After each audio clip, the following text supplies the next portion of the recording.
Hello, my name is Kojo Youngson. I work for Joy News. That's where you've seen me. But that's not all I do. I'm a young man who spent most of his life growing up in Cape Coast. And I think it's important that you know us for more than just what you see us doing on TV. So today I'm going to show you a little bit of my real life, a little bit of who I really am.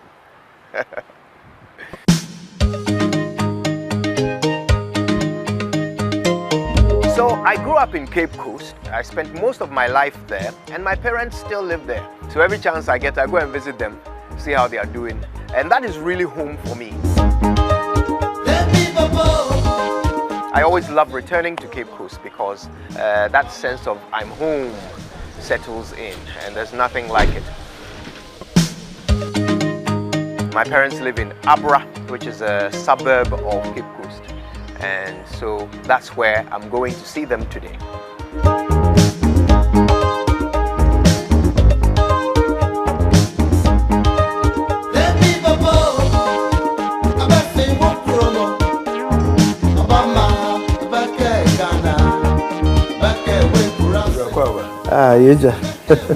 Akwaba. And that's of course. My force. No, I have a call away. He's a manko team in Sempa. Oh, yeah? Right? Okay. Masu Bibi Amifiboko. Want to train our children to, recognize tradition.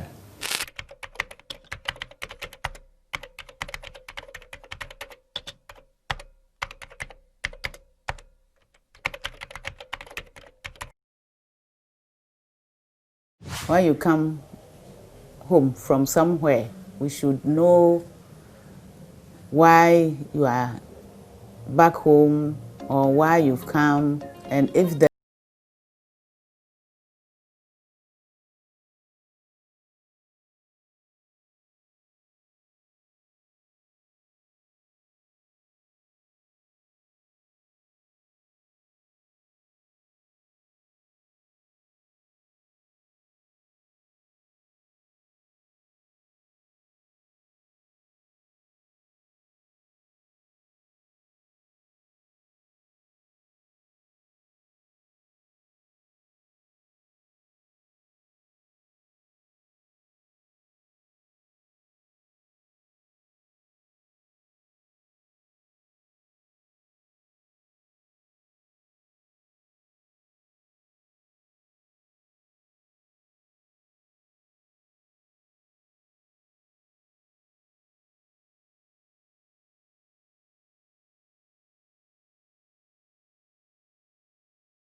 and Fruit juice, because he claimed the fruit juice was less expensive than bottled water in the UK. He kept doing that, I can say about 3 years. And at some point, I think his body couldn't hold it. The kidney, got affected. And then also the fruit juice definitely, it has some sugar, in it. And water normally, dilutes the system, cleanses the system. So if you are not drinking water, you are drinking fruit juice, which has sugar in it. Definitely, put a lot of stress on the vital organs. So I think one day he just passed out and he was taken to the hospital. For close to a week, he had passed out. He was in coma.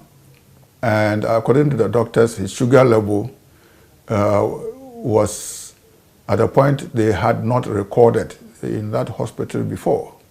And so they were even wondering whether he could survive. But, his senior sister was there, and virtually she was, commanding the doctors to, bring her brother back to life.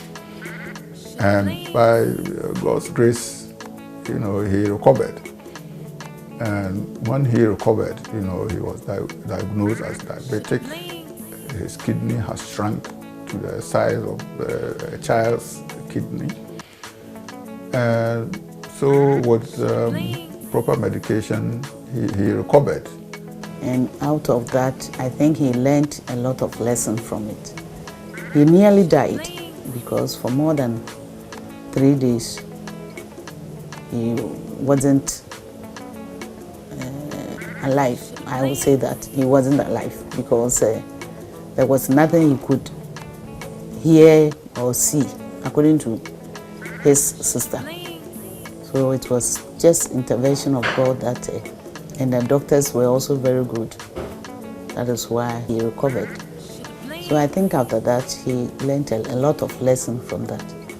And so when he came back to Ghana, after learning that lesson, he felt that, he wouldn't sit down for other people to make the same mistake. And so I think that is how he took it upon himself to engage in the sugar project. This disease is something that we shouldn't play with, especially with our way of life, in the food we eat, the drinks and things like that.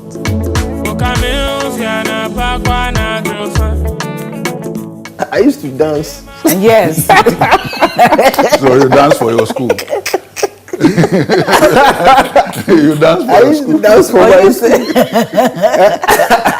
And I got into so much trouble for it. Kojo had a peculiar lifestyle because we were expecting him to be more academic because he was very intelligent. I mean, among the children, he was one of the best, asking questions and the way he would answer the questions and so on. So at school, we were having complaints that Kojo wasn't attending classes. Mommy got to know about it. I think somebody came to show her a recording, a video recording of Kojo dancing. And actually, I didn't know about that video recording. But all I knew was that Kojo was fond of, dancing with a friend, going to a disco and dancing. We heard about it, when he was in school. We didn't understand why he took to dancing, and even that interrupted his classes. And we asked him, and he said because the friends they like dancing, and he also developed that interest.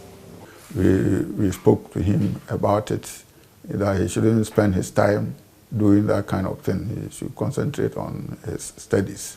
We could see that interest also at home. Even when there is a party or something like that, he will organize the children around and teach them how to dance. But we didn't know he was doing the same thing in school. We felt it was a waste of time. He was wasting, his time doing all that. Of course, you should entertain yourself in school, but you shouldn't get so much engrossed in it. But I didn't know as much about it as the mother did. I didn't know that there was even a video recording of it. Anyway, I wonder if things are different in school these days. But back then, things like that were extracurricular and not really, people didn't really consider them to be talents to be nurtured. 16 on the scene, watching beams bugging, kicking up dust with the older G's, soaking up the game that was told to me. I ain't never touched the game. Every time you came with your empty trunk. And the annoying thing was that we have a friend in the UK, and they are white people, but they were so fond of Kojo and even Araba, the youngest. So when we were coming, they loaded the suitcase full of school clothes, trousers, everything. And me too, being a mother coming from Britain with my son, who was so intelligent, he is still intelligent anyway. So we gave most of the clothes to him. He went to school with it. Kojo's empty trunk issue is classic. Well, he started secondary school at a very young age, at age 10. And he attended the University Practice Secondary School as a day student. So he lived with us for 1 year. And, during that 1 year, he topped in all the subjects, that he took in the first year. I mean, imagine a 10-year-old boy competing with people who were, 13, 14, and so on. And he topped in all the subjects. So we felt that maybe he, in that school, he is not being challenged. And so, we should take him to a school where he will be challenged so that he could perform better. And that's why we transferred him to St. Augustine's. So he went to St. Augustine's, in year 2, as 11 years old, in Form 2. And, at that age, I don't know whether he wasn't able to take proper care of his things. When they vacated and he was coming home, we realized he came home with empty trunk. Nothing was in. His trunk was so disfigured, so we even had to take the trunk for refurbishment, and we had to stock it again. And my mom was so funny with this. So the grandmother said, Kojo has come again with alakato, in other words, empty box. So from that time onwards, anytime he came home, and true, the trunk was empty. So the grandmother, started calling him alakato. But this thing continued. Every time, Kojo will come home with empty trunk. So anytime he is coming, he will come with a taxi. He alone will be in a taxi with that empty trunk. Even sometimes the trunk is spoiled, but he will put it in and come home, tell me that he has come. I have to pay the taxi driver. And I was furious because I didn't understand why he came with that empty trunk. He should have thrown it away. But he will tell you, I have to, if I don't bring this trunk, you will beat me. So I've brought it. And I have to pay the taxi driver to go back. So that was one of his funny things that he was doing in school. 16 on the scene, watching beams bugging, kicking up dust with the older G's. They were threatening that they will kill us, your parents. I don't know the role we played in that joke. I didn't even hear that joke. I think about that a lot. I don't know what I would do if somebody I care about gets hurt because of my job. Being a mother, you always have that heart for your child. You think about your child. So the least thing you get worried, especially with this joke about Mahama thing. I think it was the day after the comment. I went to my departmental office and the admin assistant there asked me, "Prof, what is happening?" And I asked her back, "What's happening? What does she mean?" And he said, "Oh, haven't you heard about Kojo's case?" And I said, "No." So she told me about it, that it is on the social media. So I should read the social media. So when I came home, I checked on my phone, and there were so many things that apparently Kojo had cracked a joke about Mahama, and people didn't take it kindly. And when I went through the messages on the media, some of them were threats, even threatening the mother and the father, the parents. They were going to kill us. They were insulting us that we are of no use, and because of that we got a son who is also good for nothing. All sorts of things. When I read that, I showed it to my wife, his mother. And initially we were, apprehensive.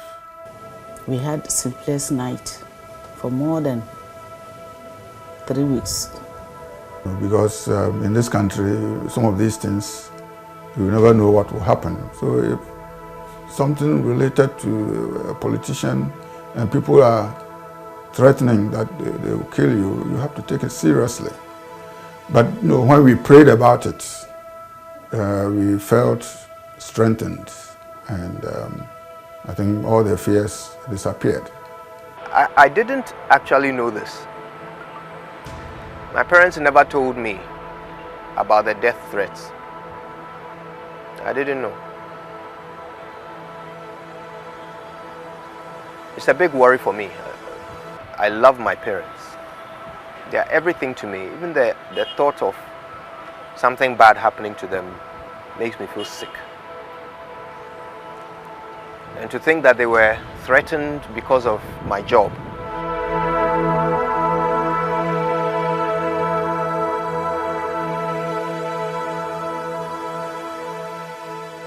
We know Kojo is always frank. He's free and frank. He will say anything. From infancy, he's been like that. Even one day he was sick, we took him to the doctor at the UCC hospital. And the way he was talking to the doctor felt he wasn't sick. You had to show him the stethoscope, what was used for. He was going around the room asking so many questions. So this doctor felt the boy wasn't sick. But how they say, he could feel the temperature. So he was given some prescription. And he has been like that. But with the job he's doing, I know he's passionate about it. But we are still afraid that we have to always prompt him. Could you don't say so many things. Don't talk too much and things like that. I honestly don't know any other way of doing what I do. I have to be honest. Because it's a lack of honesty that removes the potency from journalism. No matter how many flaws I have in my personal life, when I'm doing my job, I'm not doing it for myself. I'm doing it for my country. I'm doing it for my audience. I can't do it halfway. I must be truthful. I must be honest. But I don't want to put anyone in danger. We are interested in Kojo's work. We know that now he has landed a job that his natural potentials demand. And we trust his judgment, and we know that he is doing his work to the best of his ability. But we as parents, we are in the background, and we, are very interested in following the work. But as I said earlier on, we trust that he is capable of making good judgments. This is where his natural talents are, and we are very proud of him.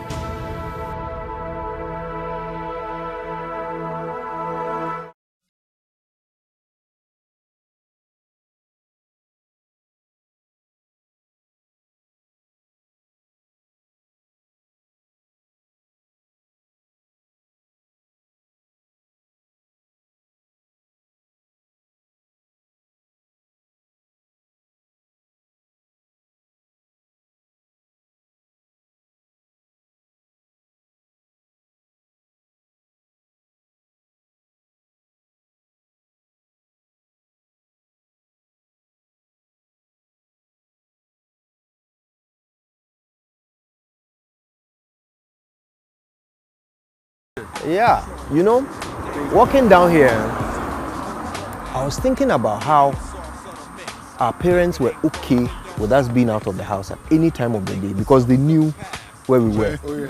And this place was far more safe than any other part of the country. Accra, I don't think in any community, people will just leave their kids to go and sit by the roadside. Yeah, actually, that's one of the things I noticed. And interestingly, you don't even find any kid around. Yes, this time. The world this time, computer age. Everybody is playing. We would have been, at least by 3:34, we'll be congregating here. Yeah. Stay here deep into the night. If you don't Either I'm coming to take a bicycle pump from you. Or I'm coming for a video cassette from you. Do you know the first time I watched Jackie Chan was through this guy's living room windows? That time the Alpha Video Center. That's right. We go tie him for the camera. And we go lost. It's been a while. It's true. And look, it's probably watched over 100 movies in your house. Wow. Yeah. Over those times, until lady go bring some deck, we can wait. Those foolish people. For a long time, and for at least 3-4 years, you guys pay there and you get deck for campus. You sure? Yeah, because it took a while. Yeah. It took a while before some of us also, our parents learned from your dad. And because the day they go bring camp self, if you not be tight self, like, you wouldn't have even, we would have got the opportunity to even watch. Only you trust them. Yes, everybody's parents trusted him. Yeah. Oh, why? But they brought the university guys and they said the thing was fault. Yeah. And Richard came and said the thing was working. And Richard did and the thing worked. And nobody, the only thing not be Papasan, Papasan. As they say, I go for Papa Samba. Whether it's but your mother used to call me Hollywood Akapi. Yes. Yeah, it was quite amazing. Actually, we all grew up together on campus, and the interesting thing is, Kojo was likable.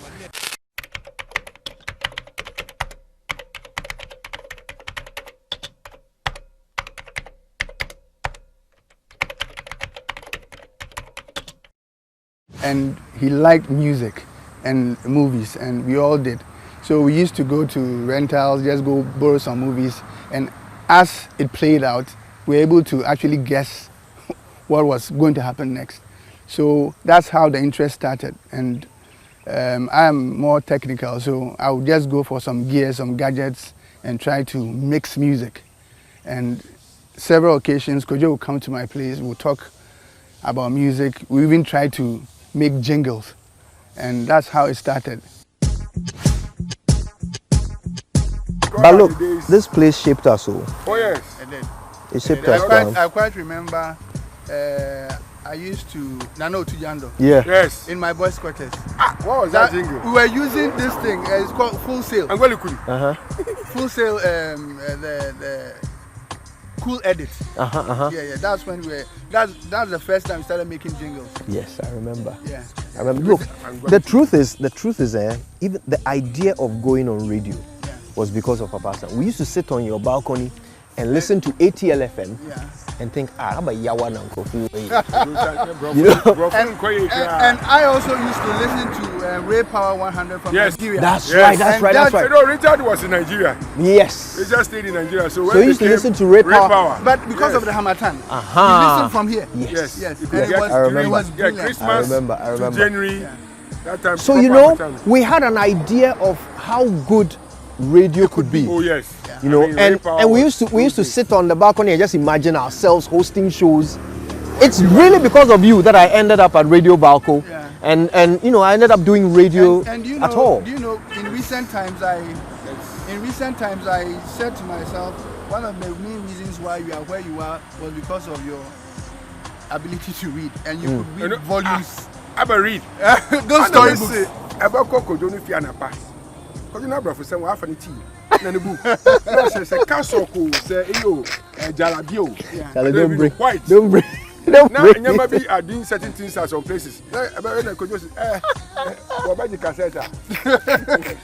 I would say was noted for reading a lot, and then bluffing with grammar, big grammar all the time. These storybooks, movies, a little mischief. I think that should summarize Kojo. Yeah.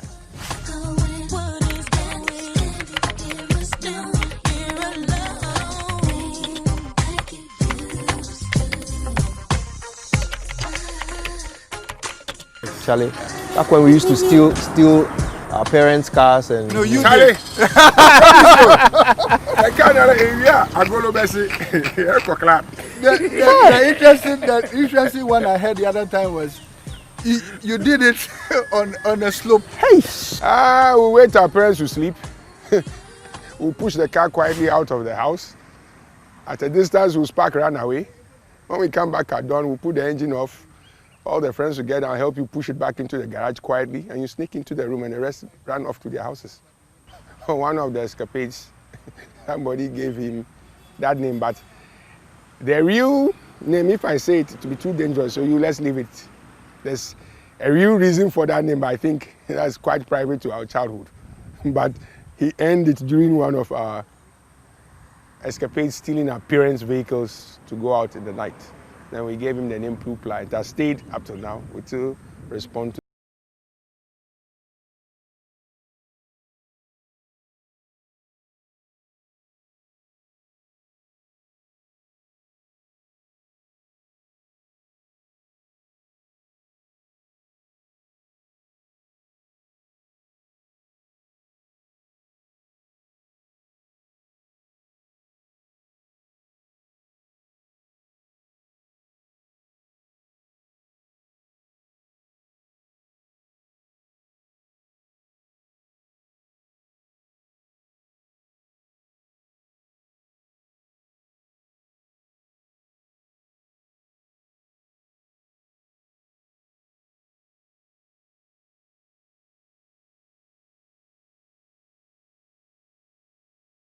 and we all ran away. The car started coming downwards, but we all ran away because if his mom gets you, they'll report you to your parents, and you know you also did not sleep in the house. So we left him, and then the rest was for his family members to deal with him. we were educated criminals. No. Well, not all of us. You there, you were a role model. Everybody's Everybody's favorite child. Everybody, every mommy, very with Papa's hand. Yeah. Papa's hand. Well, but do you know, I'm just realizing we call this place Parliament because we used to come here to argue a lot. Argue. Noise. My ability to make a point, I learned it from the arguments we used to make here. And you were very political back then. So I learned how to, because I'm very emotional. So but I learned how to focus and make my point fast. Otherwise, nobody will hear you. This place was really good. Parliament was really enjoyable. I mean, all the young men will leave their house and then we'll congregate. Every topic, every mischief will be discussed. Now that we've grown, working at different places, I mean, you wish you could have that, but I mean, it's not possible. Coming back to campus again and seeing the place quiet, Parliament quiet, you notice that there's been a big change because now Looks like the young ones don't know anything about congregating. It's more of computer games. But we met in our days to, quarrel, discuss every mischief from, let's say, 3:30 to almost 10. Whoever's parent is ready to call you to come home for spanking, then you go first. If not, the rest of us, we still enjoy our truancy for some time. Now it's okay. Kojo developed this media interest, especially when he started his programs on Radio Valco, that was on campus. And there, people would actually sit and wait for him to present, and it was amazing. He would crack jokes, and it was just outstanding, yeah. So that's how it started, and he took it very seriously, and I was doing more of the technical stuff as far as the machines were concerned, the transmitters, and he would be doing the presentation and sometimes even DJing, yeah. Yeah, not Sehade, right? He used to live here, and you were down here. I was here. Papa's son was behind these houses, and I was over there. But Charlie, guys, it's really good to see you. Yeah, we have to do this more often. Yeah, we have to. Let's not leave it another 20 years.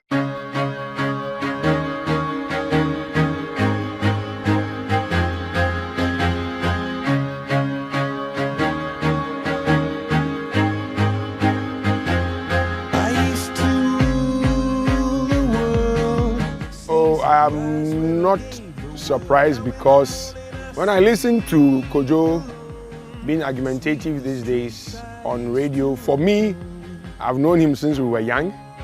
When we come to Parliament from 4:30 to almost 11 p.m., naturally, if we are there, we should argue the whole day. And for him, we'll be fighting over storybooks, authors, marking our English. So it's something he's been doing since we were young. Every time he'll be correcting your grammar and then showing new books he's read. Some of us who are in a different domain. So I'm not too surprised he's ended up into radio because it's been like that since we were young. When I listen to Kojo on TV, it's wonderful. And I would wish that more youngsters pick up something like that and run with it, yeah. He's a natural born media person, yeah. Well, I hope you've enjoyed your little trip through my life. Now you know me a little bit better. So as you watch me doing my job, I guess it's now obvious that I'm just like you. I have parents and friends just like you. I have a past just like you. I'm a Ghanaian just like you. I have dreams and hopes just like you. Which means now that we understand each other better, we can do this job better together and build a better nation, right? Well, thank you very much for taking a trip through my life. You're welcome to come back anytime, but please make sure I'm doing something nice the next time.